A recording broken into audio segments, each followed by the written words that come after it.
Amen. Hallelujah. Purihin ang Panginoon.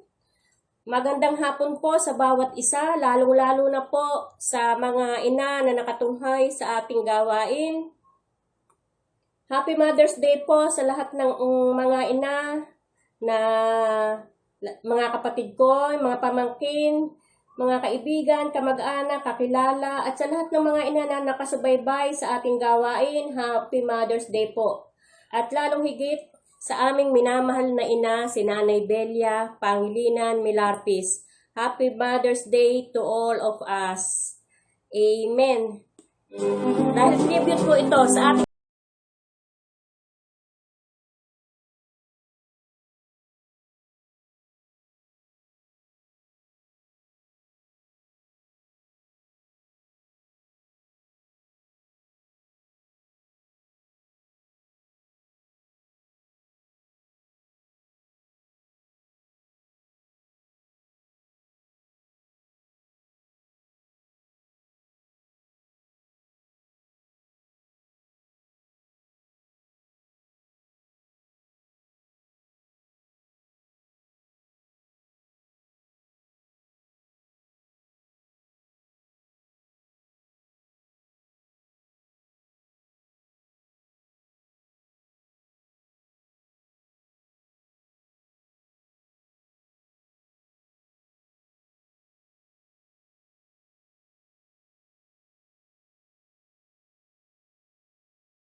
mabuhay po ang mga nanay.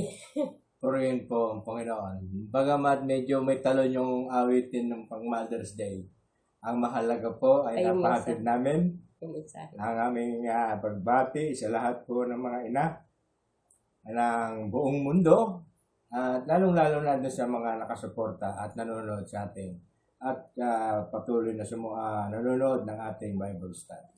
Purihin po ang Panginoon. As usual, tayo po ay nasa harap na ng ating mga gadget dahil tayo po ay magkakasamang muli sa ating pag-aaral ng salita ng Diyos. Mapagpalang araw po ng Mother's Day sa inyong lahat. Purihin po ang Panginoon. Hindi ko muna sasabihin yung ating paksa. Hayaan niyo munang basahin ko ang ating teksto. Ang ating pong teksto ay nasa Lumang Tipan, aklat po ng Isaiah.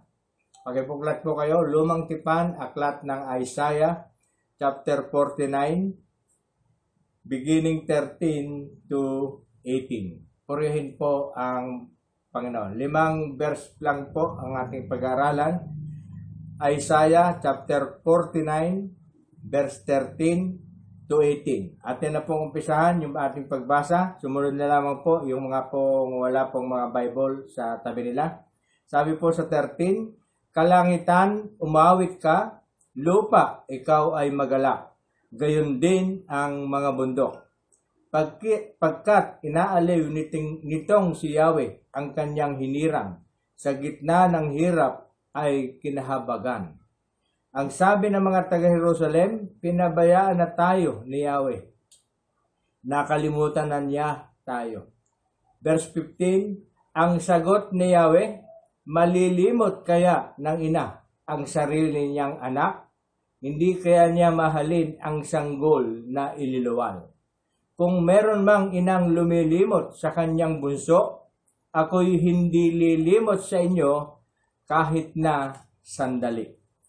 Verse 16, Jerusalem, hindi kita malilimot.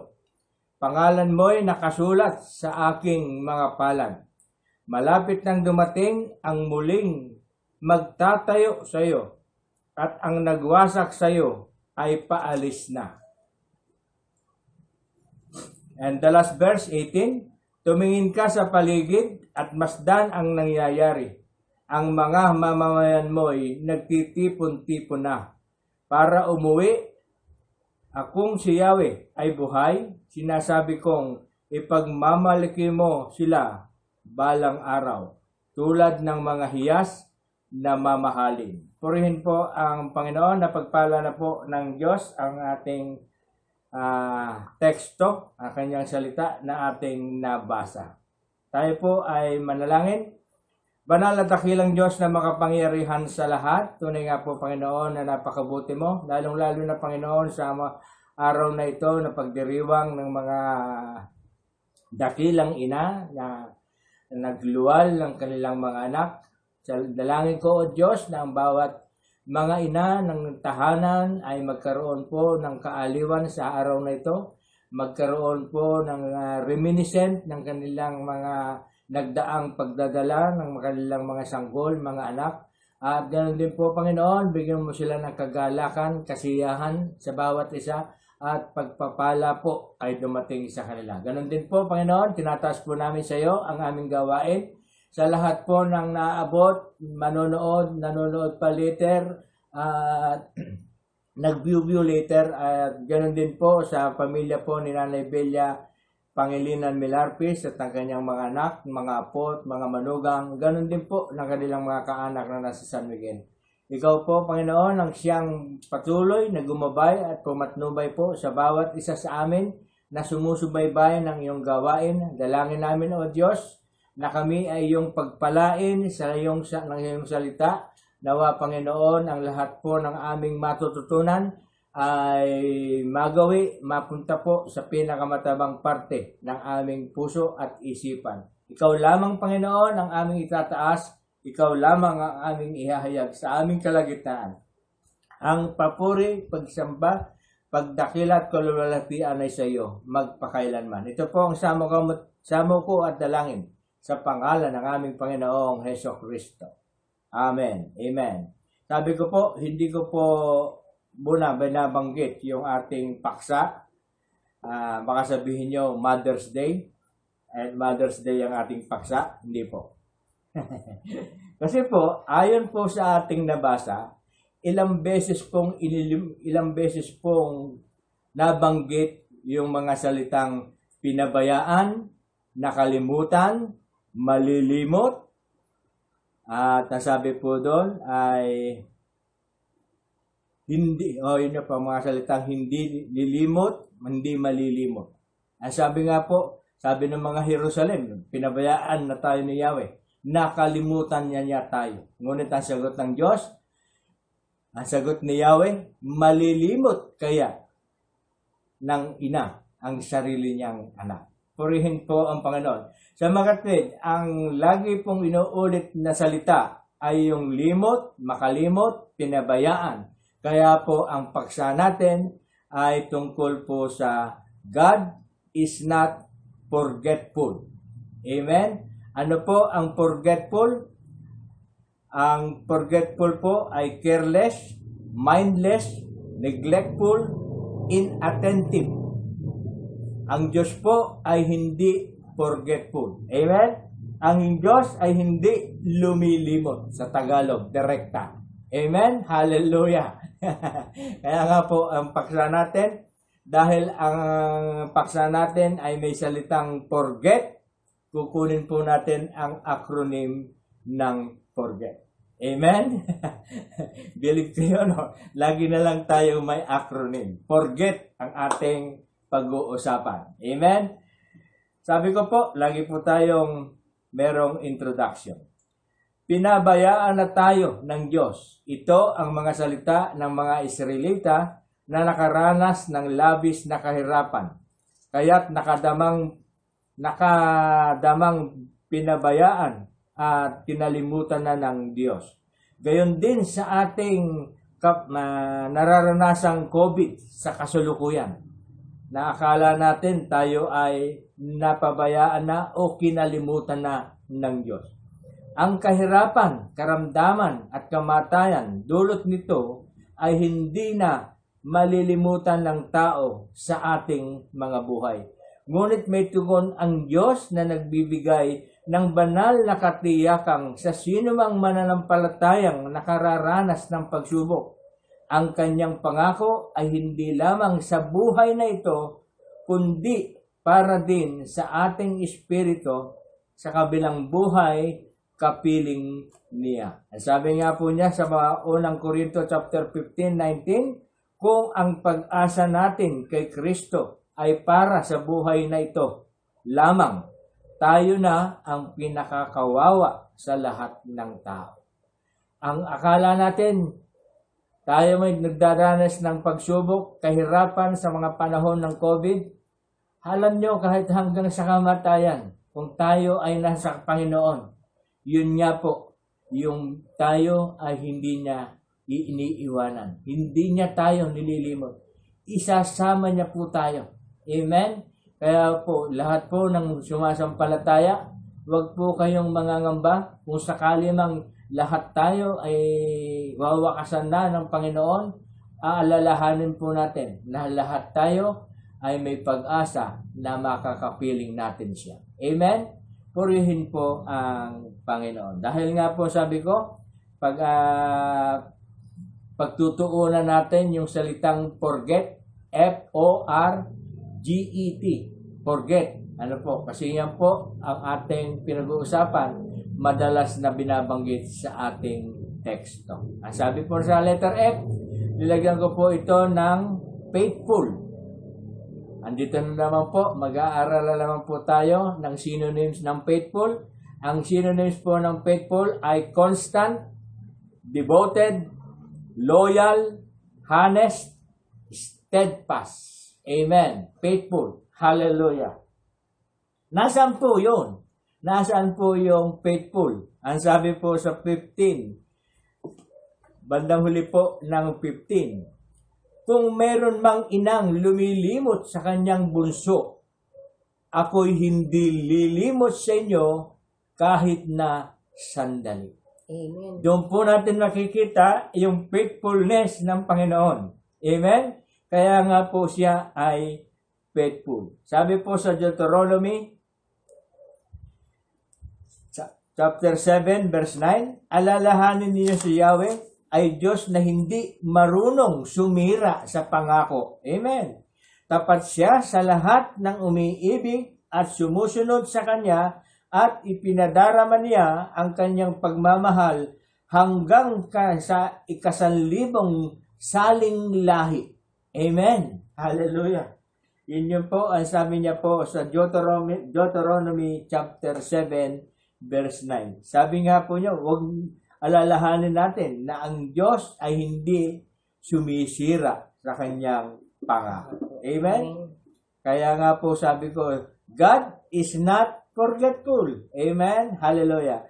Sa Deuteronomy chapter 32 verse 4, Siya ang batong manglilikha, walang kapintasan ang lahat niyang gawa.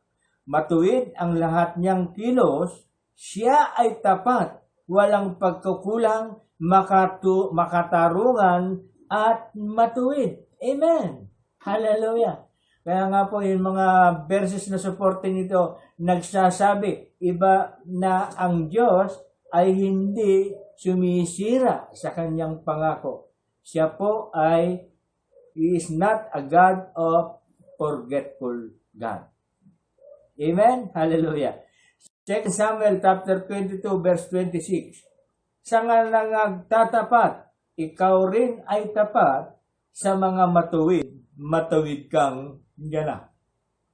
Kaya nga po, kung tayo po ay tapat sa Panginoon, tapat din po siya na sa lalong-lalo na sa kanyang pangako. Letter O, yung sa F-O, forget, ano po, yung letter O, nilagyan ko po ito ng salitang observant. Amen? Ano po ang observant? Attentive. Yung nakapokus siya at naka-attention siya. Mindful, nasa isip niya. Watchful, regardful. Amen? Talagang pinapangalagahan niya. Observant siya. Tinitignan niya na kung minamasdan niya o binabantayan niya yung observant, ano po, sa Tagalog. Nasaan po yun? Sa verse 13. Ang sabi po doon, sa gitna ng hirap ay kinahabagan. Basahin po natin yun. Kalangitan, umawit ka, lupa, ikaw ay magalak, gayon din ang mga bundok, pagkat inaaliw nitong si Yahweh ang kanyang hinirang. Sabi po doon sa 13, sa gitna ng hirap ay kinahabagan. Amen? Sa gitna ng ating paghihirap, tayo ay tinulungan ng Panginoon. Why? Because He is observant. He is attentive, mindful, watchful, regardful. Amen? Kanina, hindi siya lumilimot. Ngayon, observant pa siya. Tinitingnan niya. Kaya pagdating po nung tayo ay nagdadalamhati, siya ay tumutulong. Kasi po siya ay Diyos ng kahabagan. Amen? Hallelujah. Sabi po sa awit, nabasa na po tayo ngayon, awit 1:8. Sabi po sa awit, chapter 8, verse 4 to 8. Sabi po, ano nga ang tao upang iyong alalahanin? Ay ano nga siya na sukat mong kalingain? Nilikha mo siya na halos kapantay ng iyong luningning at kadakilaan. Tingnan niyo po. Observant siya. Nilikha niya tayo. Kasi nga po, hindi niya tayo pinababayaan. Hindi po siya nagtatangi.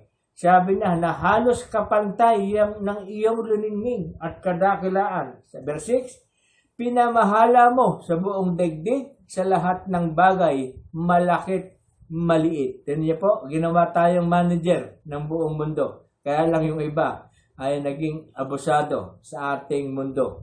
Yung mga illegal, tawag dito, yung namumutol ng mga kao, illegal logger. Ano po, yung mga nagkakalat sa ilog. Ano po, sayang. Ano po. Mga bakat tupa, hayop na mabangis, at lahat ng ibong nasa himpapawid, at maging sa isda sa ilalim ng tubig. Sa buong daigdig, ikaw Yahweh namin, ang bangal mong pangalan ay dakilain. You see? Observant siya eh. Kasi na, ano po, tayo po ay nilikha niya kapantay ng kanyang luningning. Amen? Kaya po ang sabi po doon, attentive, mindful, nasa isip na tayo. Amen? Amen. Awit chapter 7 verse 9 to 11. Ang sabi po, pigilin ang di matuwid sa kanilang mga gawa, yaon namang mabubuti ay bigyan ng gantimpala. Watchful, mindful, observant. Yamang ikaw, Panginoon, ay ang Diyos na dakila, at sa iyo ay dilingin ang laman ng puso't diwa. Tinitingnan niya po tayo. He is observant. Sabi ko naman po sa inyo, lahat po, kahit nga bilang ng buhok, ay alam ng Diyos. Amen? Ikaw rin po, Panginoon, ang sa aking nag-iingat. Amen? ang lahat ng masunurin sa iyo ay naliligtas. Amen. Ikaw ang Diyos na matuwid, isang hukom na matapat. Laging handang magparusa sa sino mang sa sino mang gaway lingsan. Amen. She is observant, attentive, mindful, watchful, and regardful. Lagi po siyang nag-aalala. Amen? Letter R.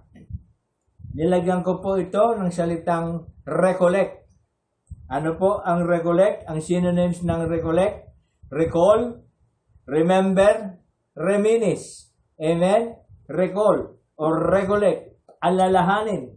Nasaan po yon? Verse 16. Ang sabi po, basahin po natin ang verse 16 sa huling parte po ng 16. Sa unang bahagi po ng 16, sabi po niya, hindi kita malilimot. Sabi niyo po doon, Jerusalem, hindi kita malilimot. Amen? Kaya nga po, ang sabi po doon, I recall, remember. Amen. Reminisce. Hindi niya po tayo kinalimutan. Amen. Sa awit 111, verse 2 to 7. Napakadakila ang gawa ng Diyos, pinananabikan ng lahat ng lingkod. Lahat niyang gaway dakila at wagas, bukod sa matuwid, hindi magwawakas. Amen. Hindi inaalis sa ating lunita na siya'y mabutit, mahabaging lubha. Sa may pagkatakot, pagkaisagana, pangako ni Yahweh ay hindi nasisira. Amen. He recollect, he remember. Ano po, lagi. Ipinadama niya sa mga hinirang ang kapangyarihan niyang tinataglay nang ibigay niya sa lupa, nang ibigay niya lupa ng dayuhan. Ang gawa ng Diyos matuwid at tapat at maaasahan lahat niyang mga batas. Ito ay palagi at hindi magwawakas pagkat ang saligay totoo matapat. Totoo matapat. Kaligtas ay dulot sa mga hinirang, may ipinangakong walang hanggang tipan. Amen? Yun nga po sabi ko, recollect. Recall, remember, reminisce. Kaya hindi niya po tayo pinababayaan. Purihin po ang Panginoon. Sabi po doon sa First Chronicles chapter 16. Nawala po sa aking ito. 16, 15. Ang sabi po. Isang verse lamang po ito. Tipan niyang walang hanggan ay hindi niya lilimutin. Kahit isang libong salin lahi, ito'y kanyang tutuparin. He will remember what He has promised. Amen? Kaya nga, nire-recollect niya. Kaya nga po doon, ang salita po doon, hindi kita malilimot. Amen? Hallelujah. Yan po yung ating pinag-aaralan. Naroon po yung ating acronym na ginagamit. Amen? Hallelujah. Pupunta na po tayo sa letter G. Pang-apat na letra po ng forget. Ang sabi po ng G, ano po ibig sabihin ng G? Ay grave. Grave or engrave, imprint, sculpt, or carve. Grave ba? Uukitin, yung scalp, imprint, i-imprint natin.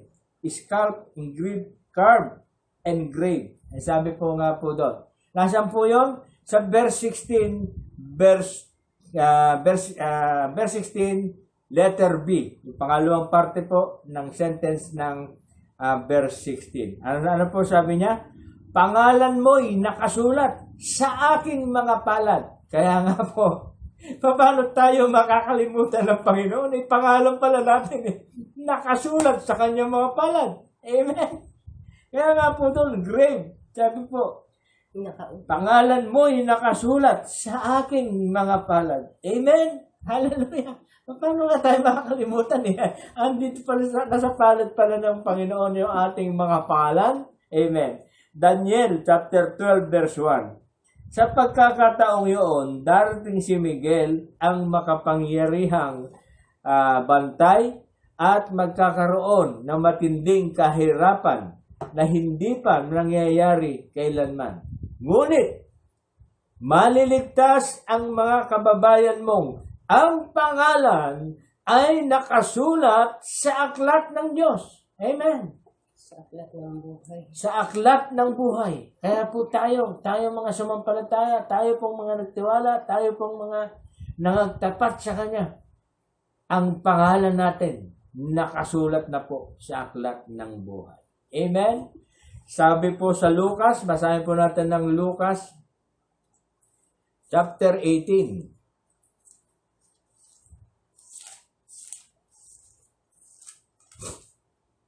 18:20, ang sabi po, alam mo na ang mga utos, huwag kang mangangalunya, huwag kang papatay, huwag kang magnanakaw, huwag kang magsisinungaling sa iyong mga pagsaksi, igalang mo ang iyong ama at ina. Ang sabi po dito, Lucas chapter 10 pala, mali po pa ang nabasa. Lucas chapter 10 verse 18. Sorry po, 18. Nagkabaligtad po, nag-verse at saka sa chapter. Ang nabasa ko po ay chapter 18 verse 10. Pero ang babasahin po natin ay chapter 10 verse 18. Pasensya na po. Purihin po ang Panginoon. Sumagot si Jesus, nakita ko ang pagkahulog ni Satanas mula sa langit, parang kidlat. Binigyan ko kayo ng kapangyarihang tumapak sa mga ahas at mga alakdan at yumurak sa kapangyarihan ng kaaway. Walang makapipinsala sa inyo. Gayunman, magalak kayo, hindi dahil sa suko sa inyo ang masasamang espiritu, kundi sa nakatala sa langit ang mga pangalan ninyo. Amen. Hallelujah. Hallelujah. Paano po tayo makakalimutan ng Panginoon? Doon pa lang ilalagaan na tayo. Hindi nga raw tayo binigyan niya tayo ng kapangyarihan tumapak sa mga ahas at alakdan. Amen? Binigyan ng kapangyarihan ng kaaway.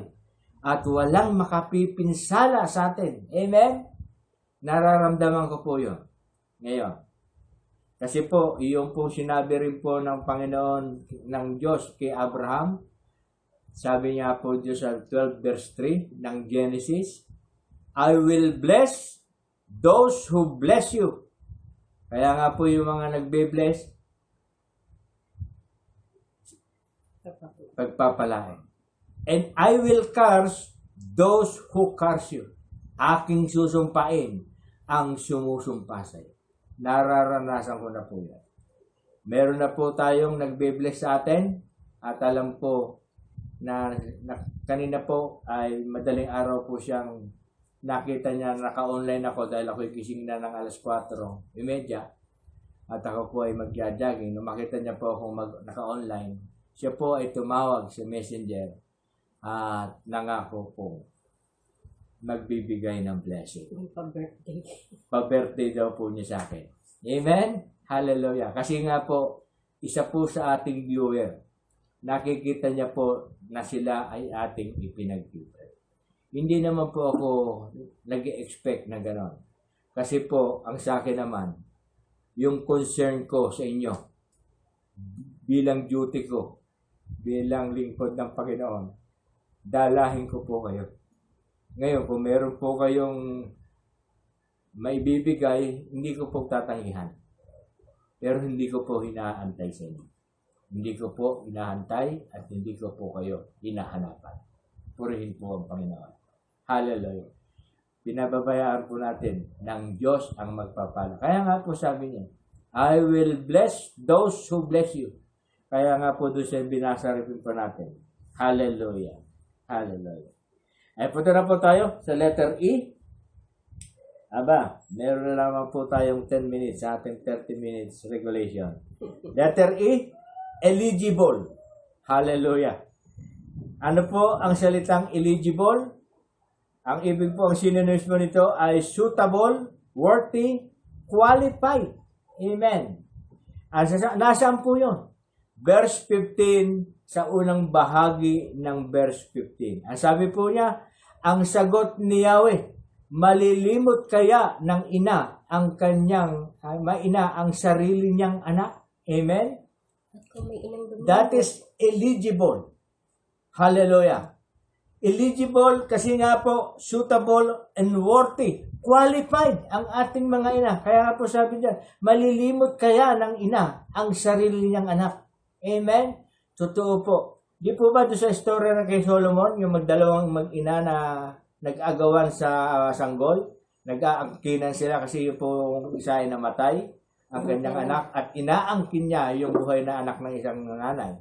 Pero nung sabi ni Solomon, sige, hatiin sa gitna ang bata at pagtigisahan ninyo. Yung tunay na ina, hindi siya pumayag na hatiin yung bata. Doon po makikita ang kadakilaan ng isang ina. Dahil Mother's Day po ngayon, ipinapahiwatag natin ngayon na wala pong ina na nag-isip ng masama sa kanyang anak. Lahat po ng ina ay qualified, suitable, worthy, eligible. Amen? Amen. Wala pong ina na nagtakwil sa kanyang anak. Amen. Ganyan po kadakila ang mga ina. Basahin ko po yung para sa mga Mother's Day, sa mga magulang o sa mga ina ng mga tahanan. Purihin po ang Panginoon. Sabi po sa 31 ng Aklat ng Kawikaan, chapter 31 verse 10. Ang sabi po, mahirap makakita ng mabuting asawa, higit sa mamahaling alahas ang kanyang halaga.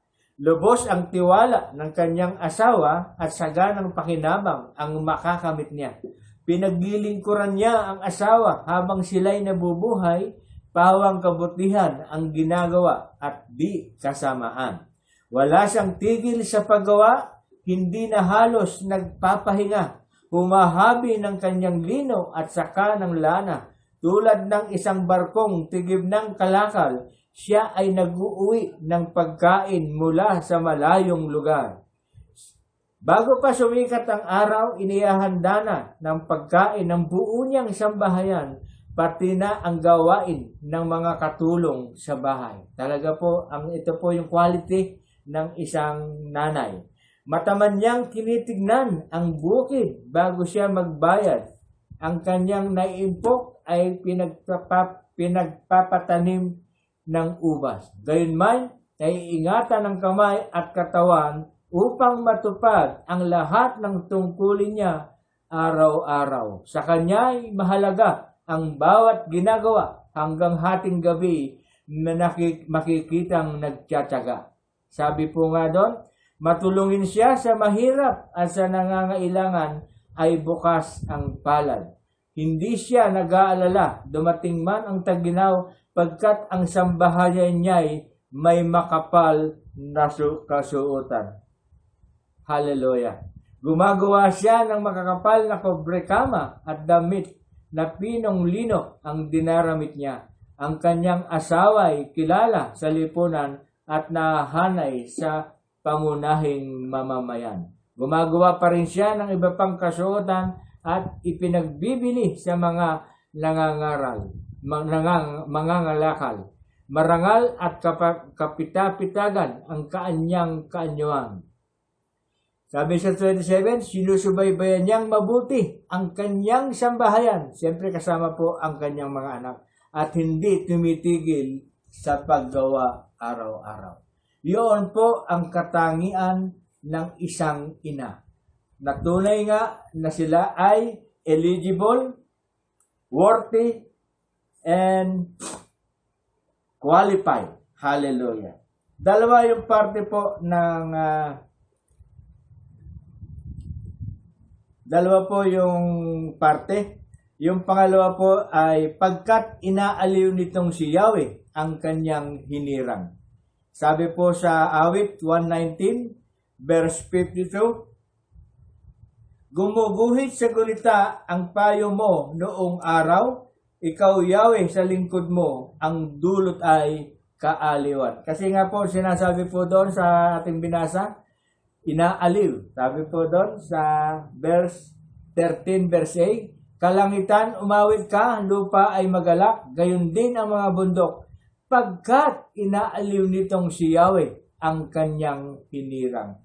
Eligible kasi ang Diyos, kaya nga po siya ay unworthy, qualified, kaya ang kanyang gawa ay inaaliw ang kanyang mga hinirang. Kung ang ina ay qualified, eligible, mas higit ang ama, sapagkat ang sabi nga po na doon ay siya po ay nagiging kaaliwan, kanyang inaaliw ang lahat ng kanyang hinirang. Amen? Hallelujah. Praise God. Hallelujah. Sabi po sa 1 Corinthians chapter 1 Korinto, sabi po, 1 Corinthians chapter 1 verse 3 to 7. Ang haba po nitong, para naman po ito sa Panginoon. Sabi niya, purihin natin ang Diyos at Ama ng ating Panginoong Hesukristo, ang mahabaging Ama at Diyos na pinagmumulan ng lahat ng kaaliwan.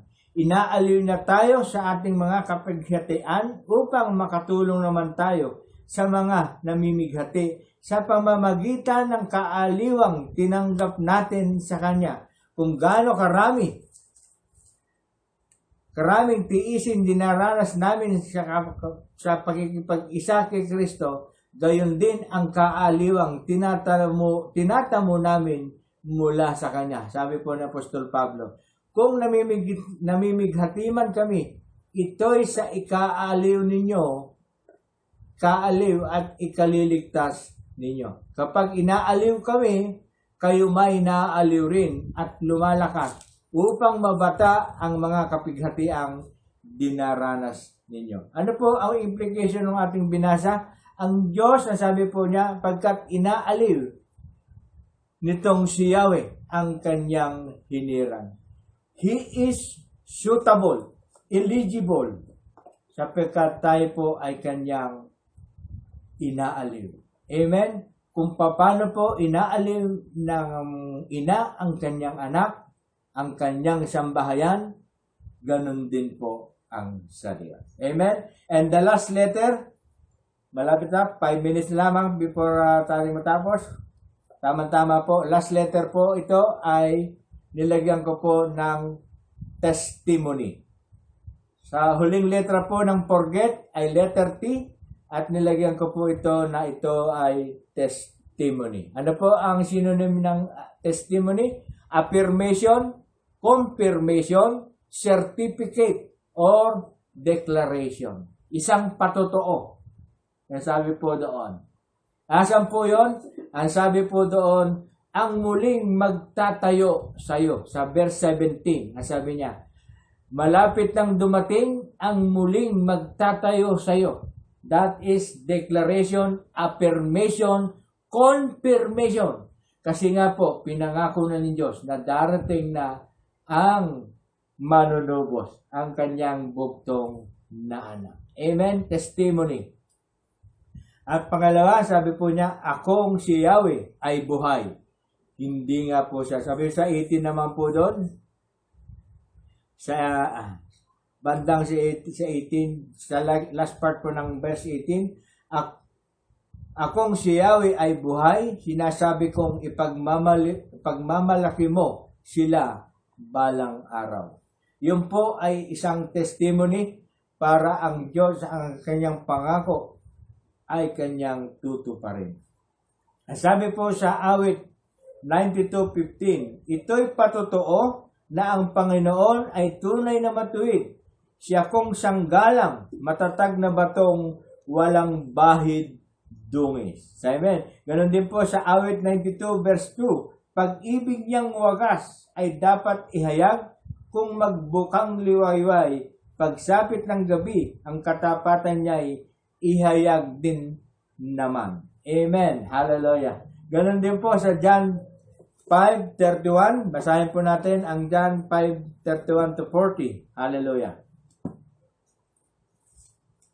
Sabi po sa 31, John 31, kung ako lamang ang nagpatotoo, sabi po ng Panginoong Hesukristo, nagsasalita na po rito, kung ako lamang ang nagpapatotoo tungkol sa aking sarili, huwag ninyong tanggapin. Ngunit may ibang nagpapatotoo tungkol sa akin at totoo ang kanyang sinasabi. Nagpasugo kayo kay Juan at nagpatotoo siya tungkol sa katotohanan.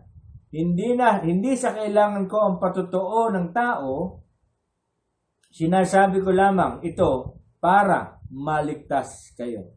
Si Juan ay parang maningas na ilaw na nagliliwanag noon at kayo'y sandaling nasiyahan sa kanyang liwanag. Ngunit may patotoo tungkol sa akin na higit sa patotoo ni Juan, ang mga gawang ipinagagawa sa akin ng Ama at siya ko namang ginaganap. Iyan ang nagpapatotoo na ako'y sinugo. Amen? Yun nga po sabi ko. Testimony, ang sabi po ng Panginoon doon sa ating binasa sa 17 and 18, malapit nang dumating ang muling magtatayo sa iyo. Amen. Isa pong patotoo yun. Isa pong confirmation. Isa pong affirmation. Tapos sabi niya sa 18, tumingin ka sa paligid at masdan ang nangyari. Ang mga mamamayan mo ay nagtitipon-tipon na para umuwi. Akong si Yahweh ay buhay. Ito po ay patotoo ng ating Panginoong Diyos at nangyari na nga po. Isinugo na po niya ang kanyang bugtong na anak upang tayo ay magsama-sama, magkakasama-sama sa kanyang paroroonan. Doon po sa buhay na walang hanggan. Yun po yung sinasabi ko po. Kung ang Diyos ay not forgetful, kasi po siya ay laging nag-aalala. Hindi po siya. God is not forgetful. Hindi siya lumilimot sa kanyang pangako. Totoo po, doon po sa ating binasa, sa last part ng verse 15. Basahin natin yung buong 15. Dito po tayo matapos. Ang sagot ni Yahweh, malilimot kaya ng ina ang sarili niyang anak? Hindi kaya niya mahalin ang sanggol na inluwan. Kung meron mang inang lumilimot sa kanyang bunso, doon po tayo, yun po bibigyan ko ng punto. Masakit pong isipin, sa ngayon, meron po tayong nakikitang mga ina na iniiwan ang kanilang mga anak. Pero, kaya lamang po nila naiiwan yon dahil sa kahirapan. Pero deep inside, ang puso ng magulang, ang puso ng ina, masakit sa loob niya na mawalay yung anak. Kaya nga dumarating po sa pagpapaampon ang mga bata. Dahil po sa kahirapan. Wala pong ina na basta na lang pinabayaan ng ina ang kanyang anak. Wala pong ganon. Pinabayaan yan pero masakit sa kanyang loob. Ganon po ang feeling ng mga ina. Bagamat masakit po at hindi po nakakalungkot po na meron niya pong ganon. Pero deep inside, hindi po natin alam ang kanilang mga nasa puso. Masakit po yung kanilang ginagawa. Sa loob nila, yung kanilang ginagawa. Kadala lamang po ng kahirapan. Amen? Kaya nga po. Pero sabi na, kung meron mang inang lumilimot sa kanyang bunso, ako'y hindi lilimot sa inyo kahit nasandali. Hindi po. Sa Diyos po ang sabi. Conclusion. Ang pag-ibig ng Diyos ay higit kaysa sa karaniwang pag-ibig ng mapagmahal na ina para sa kanyang mga anak. Kaya hindi dapat isiping tayo malilimutan ng Diyos, lalo na sa panahon ng ating kawalang pag-asa at lalamhati. Ang habag niya sa atin ay hindi kailanman magmamaliw sa kabila ng mga pangyayari sa buhay. Siya ay nagbabantay sa atin ng may labis na kagiliw at pagmamahal, maaari tayong manatili sa matibay na paniniwala na hindi niya tayo iiwanan. Amen. Ang katunayan ng kanyang dakilang pag-ibig ay yaong kanyang tayo iniukit sa mga palad ng kanyang kamay upang tayo hindi niya kailanman malilimutan. Ang mga pilat sa kanyang kamay ay laging nasa isip at paningin niya bilang pag-ala-ala ng dakila niyang pag-ibig na kanyang ibinuhos sa atin dahil sa paghahangad niya na tayo ay pangalagaan. Hindi mapapantayan ang pagmamahal ng isang ana sa kanyang anak. Ang pagmamahal ng Diyos sa atin sapagkat ang isang ina ay may hangganan ang kakayahan. Ngunit sa Diyos ay pang sa walang hanggan. Ulitin ko po yung last salita doon. Hindi mapapantayan ng pagmamahal ng isang ina sa kanyang anak ang pagmamahal ng Diyos sa atin sapagkat ang isang ina ay may hangganan ang kakayahan. Ngunit sa Diyos ay pang sa walang hanggan. Amen? Hallelujah. Bagamat may comparison kung paano daw po minahal ng magulang ang kanyang mga anak, dahil Mother's Day po ngayon, ang ipinapakita po natin, pinagdirayuan po natin, ang pagdakila ng mga ina sa kanilang mga anak. Amen. Pag-ibig ng isang ina sa kanilang mga anak. Pero, isipin natin, sa kabila nun, masigit ang aruga at pagmamahal ng Diyos. Amen? Kaya po, ang sabi po, dahil ang in-interpret po natin ay salitang yung acronym ng forget, ang sabi po, huwag po nating kalilimutan. Kung ang Diyos ay hindi lumilimot, huwag po natin din siyang lilimutin. Amen? Praise the Lord. Hallelujah. Dako po tayo sa panalangin. Hallelujah. Purihin ang Panginoon. Pasensya po, lumagpas po ako ng 10 minutes. Hallelujah. Dahil Mother's Day naman, exemption.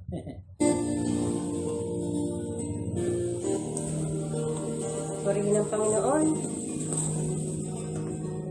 Hallelujah. Hallelujah.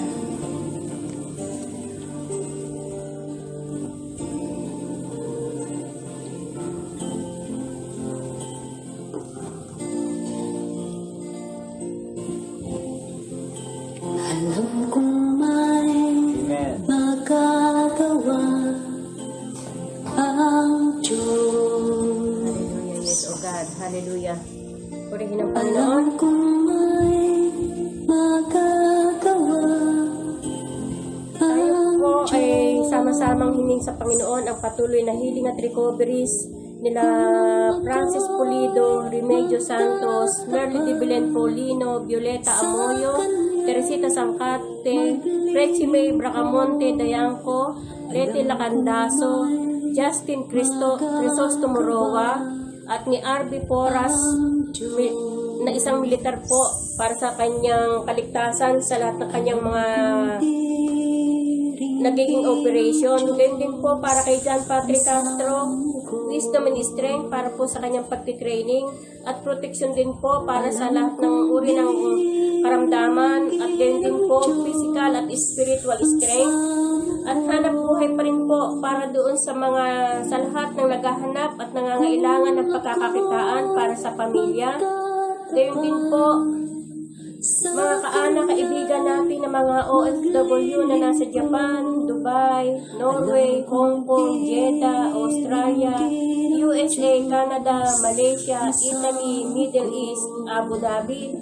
Gayun din po sa lahat ng ating mga kaanak, kaibigan na mga nakatunghay sa ating sa mga sandaling ito. kila Evangeline Milarpis, Jocelyn Milarpis, Teresita Milarpis, Ogie Milarpis and family, Rociela Vanessa Santos, Amalia Milarpis Santos, Francisca Arnubit, Christy Amoyo, Meandra C. Gonzales, Dalia de la Cruz, at gayon din po sa lahat ng tumutunghay at tutunghay pa sa ating BS Online, at sa mga tumutunghay po sa mga shares nila Evangeline Milarpis at ni Christy Amoyo. Gayon din po, panalangin para sa lahat ng ina na nakatunghay sa ating gawain. Purihin po ang Panginoon. May magagawa ang Diyos sa ating mga buhay. Amen. Praise God. Tayo po ay manalangin. Magkaisa po tayo manalangin para po sa lahat ng concern na ating mga kaibigan. Kasama po na humihiling ng prayer. Hallelujah. Banal at dakilang Diyos na makapangyarihan sa lahat. Tunay nga po, Panginoon, na kami ay patuloy na nagpupuri. Nagpapasalamat sa iyong dakilang pangalan. Tunay nga po, Panginoon, na sa araw po ito, natunghayan namin na ikaw, Panginoon, ay hindi lumilimot sa aming mga hinirang mo, mga anak mo, Panginoon, sa naihambing sa isang magulang, na isang ina na nagmamahal sa kanyang anak. Ganun din po, Panginoon, ay patuloy mo po kami pinatatatag, pinalalakas ang loob ng lahat po ng sumusubaybay sa iyo. Ay talagang nga po, Panginoon, na hindi mo pinababayaan, hindi mo iniiwanan, at hindi mo kami nililimot, Panginoon. Lalo-lalo na, Panginoon, ang pangako mo ay alam namin na ito ay hindi masisira, at ito nga po, Panginoon, ay magaganap dahil ito nga po, Panginoon, ay pangako ng tunay na Diyos na makapangyarihan. Salamat po, Panginoon, sa araw pong ito, at salamat po, at patuloy pa namin tinataas sa iyo. Tinataas po namin sa pananalangin ang mga may karamdaman na aming inihiling ng kagalingan, nagmumula sa iyo kapangyarihan, sa pangalan ng aming Panginoong Jesucristo. Para kay Jojo Pulido, Francis Pulido po ito, Remedios Santos na nagdadialysis patient, matigil na nga po, Panginoon, ang kanilang pagdadialysis. Ganon din po kay Ate Merly de Belin Paulino sa kanyang karamdaman sa kanyang tuhod. Ganon din po kay Violeta Amoyo, Teresita Sangkate. Dalangin ko rin po ang kagalingan po sa mga sakit ng dalawang ito, O Diyos. Ganoon din po para kay Presi May Bracamonte Dayang po na mayroon pong cancer, at kay Ate Leti Lacandaso. Ganoon din po, mayroon din po silang cancer. Dalangin ko, O Diyos, sa mga cancer ng dalawang ito, O Diyos, ay magkaroon na nga po ng kagalingan. Lusawin mo po, Panginoon, ang mga cancer na ito. Alam namin, Panginoon, na walang imposible sa iyo. Tunay nga po, Panginoon, na ikaw ay makapangyarihang Diyos, at lahat ng mga bagay ay kaya mong gawin. Lalong-lalo na, Panginoon, yung mga cancer na ito na sinasabi may stage 4, stage 3, dalangin namin, Panginoon, ito yung lusawin. At ito nga po, Panginoon, na sila nga po ay magkaroon na po ng kagalingan. Salamat po, Panginoon. At ganoon din po sa panibagong kahilingan para po kay Justin Crisostomo Roa, isang COVID recovery. Makarecover na nga po, Panginoon, ang si Justin sa kanyang naranasang COVID, Panginoon. Dalangin ko po, Panginoon, na siya nga po ay makatagpo na ng kagalingan at speed recovery po para sa kanya. At ganoon din po kay RB Foras, na isa pong military. Dalangin po, tinataas namin po, Panginoon, siya sa kanyang buhay bilang isang militar, na magkaroon nga po, Panginoon, ng kaligtasan, proteksyon, Panginoon, sa kanilang mga operasyon. Ilayo mo po siya, Panginoon, sa disgrasya, higit, Panginoon. Ilayo mo po siya sa masasamang espiritu, at gabayan mo po ang kanyang buhay, lalong-lalo na sa pagtatanggol ng aming bansa. Dalangin din po namin, Panginoon, ang welfare. Patuloy po namin tinataas sa iyo ang welfare ni John Patrick Castro na nasa Japan. Dalangin ko, Diyos, ang kanyang hanap buhay at kanyang kumpanya ay parte yung pagpalain. Dalangin ko rin po, Panginoon, na palakasin mo ang kanyang kalusugan. Malayo po sila sa COVID, Panginoon. At ganoon din po sa lahat po ng mga maangkan ng Milarpis na naghahanap po ng hanap buhay. Makatagpo na nga po, Panginoon, ang bawat isa ng hanap buhay para po sa ikapagtataguyod ng kanilang mga buhay at pamilya. Hindi po, Panginoon, ipagkaloob mo na nga po sa kanila ang iyong mabuti nilang kalusugan, kalakasan para po sa lahat ay fit sa kanilang trabaho matatagpuan. Ganun din po, Panginoon, patuloy po namin itinataas sa iyo ang lahat po ng aming mga abroad na anak, kaibigan na mula po sa Japan, kay John Patrick Castro, kay Juby Moyo and family, Jesus Acorpus and family, Glenda Yamaguchi and family. Ganon din po kay Marciana Pajardo, Ricardo Singh na nasa Abu Dhabi, ang Sharma family, at ganon din po kay Lucy Milarpis ng sa Dubai, ang magkapatid na Lenny at Sarah Cruz, Alfred Santos at Cathy Angeles na nasa at sa kanilang pamilya na nasa USA. Ganon din po sa magkapatid na Glenda at Eva Pagaduan na nasa Hong Kong. Ganon din po, Panginoon, kay Esther Ripolito ng Norway, Marvin Pangilinan ng Jeddah, at Rodolfo Valencia ang kanyang pamilya. Ganon din po kay Eddie Hilario and family na nasa Canada. Ganon din po kay Christy Amoyo and family na nasa Malaysia. Ganon din po sa lahat po ng nasa Saudi, kay Ed Cabrera, Lynn Baglake, at ganon din po kay Butch Gonzales. Dalangin ko, Diyos, ang silang kanilang kaligtasan na nasa Saudi. Ganon din po, Panginoon, ang nasa Australia sa pamilya po na Jane Baniken, at ganon din po sa pamilya po ni Ate Ami Basco. Ganon din po, Panginoon, sa aking mga pamangkin na nasa Italy, kay Rene Apostol Salaroli, Maribel Apostol Pulido, ganon din po kay Heidi Apostol Barbieri, Danilo Apostol at ang kanyang pamilya, ganon din po kay Lea Siganlay Caporali, at sa magkapatid na Denden at Lua Siganlay. Lahat po na ito ay nasa Italy. Dalangin ko po, Panginoon, sa lahat po ng mga abroad na aming kaanak, kaibigan, ang iyong gabay, patnubay, pagpapala, pag-iingat, kalusugan, ay sumakanila. Ganon din po pagpapaala po sa kanilang mga trabaho, hanap buhay, negosyo, ano man po, Panginoon, ang pinagkakakitaan nila. Dalangin po ang iyong pagpapala at ilayo mo po sila sa COVID. Salamat po, Panginoon, at patuloy din po namin itinataas sa iyo ang lahat po ng nakasama po namin sa hapong ito, na sila Evangeline Milarpis, Jocelyn Milarpis, Teresita Milarpis, Ogie Milarpis and family, Rosela Vanessa Santos, Amalia Milarpis Santos, Christy Amoyo, Mayan Jose Gonzalez, Radio de la Cruz, Francesca Arnovit. Dalangin ko, Diyos, ang patuloy mo nga pong gabay at patnubay po sa mga nabanggit kong pangalan na nakasama po namin sa hapong ito. Dalangin namin, O Diyos, ang iyong pagpapala, kalusugan, kalakasan po sa bawat isa. Ganon din po pagpapala po sa lahat po na kanilang tinatangkilik, mga hanap buhay o negosyo. Dalangin ko, O Diyos, na sila nga po ay iyong gabayan at malayo po sa COVID-19. At ganoon din po para po kay Christy Amoyo at Evangeline Milarpis na nag-share po ng gawain ito. Dalangin ko, O Diyos, na sila iyong pagpalain, ingatan, at ganoon din po gabayan at patnubayan ang kanilang buhay. Pagpalain mo po ang kanilang pag-share ng gawain ito, lalong-lalo na, Panginoon, sa lahat po ng nanonood sa share ni Evangeline at ni Christy Amoyo. Dalangin ko rin po ang iyong gabay at patnubay, pagpapala po at kalakasan sa bawat isa. Salamat po, Panginoon, sa lahat po ng aking batchmate from Giginto Elementary School Batch 71, at sa lahat po ng aming mga kaanak, kaibigan na sumusuporta ng aming gawain na babasahin ko po mamaya nasa aming listahan po, Panginoon, ang kanilang pangalan. Itinataas ko na nga po, Panginoon, sa iyo ang bawat isa ng inyong gabay at patnubay, pagpapala, kalakasan at kalusugan din po.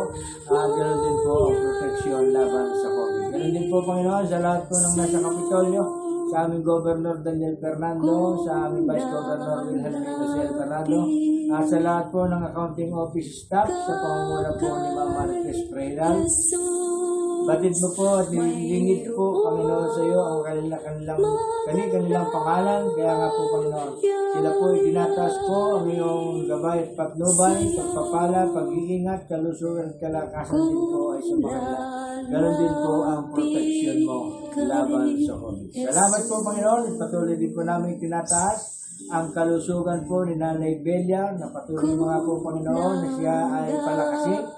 Pagpalain mo po ang kanyang pamilya na nag-aalaga sa kanya. Ganun din po, Panginoon. I-provide mo po ang kanyang pangangailangan, ang kanyang maintenance.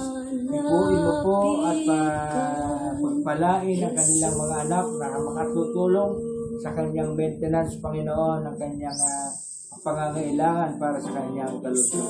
Salamat po, Panginoon, at ganoon din po sa mga buyer ng aming sasakyan sa aming negosyo, ang buy and sell, ay idako mo na po, Panginoon, sa amin. Pagpalain mo na po, Panginoon, ang aming negosyo. Salamat po, Panginoon. Ang papuri, pagsamba, pagluwalhati, pagdakila ay sa iyo magpakailanman. Dito po ang sama namin dalangin sa pangalan ng aming Panginoong Hesus Kristo. Amen. Amen. Tayo po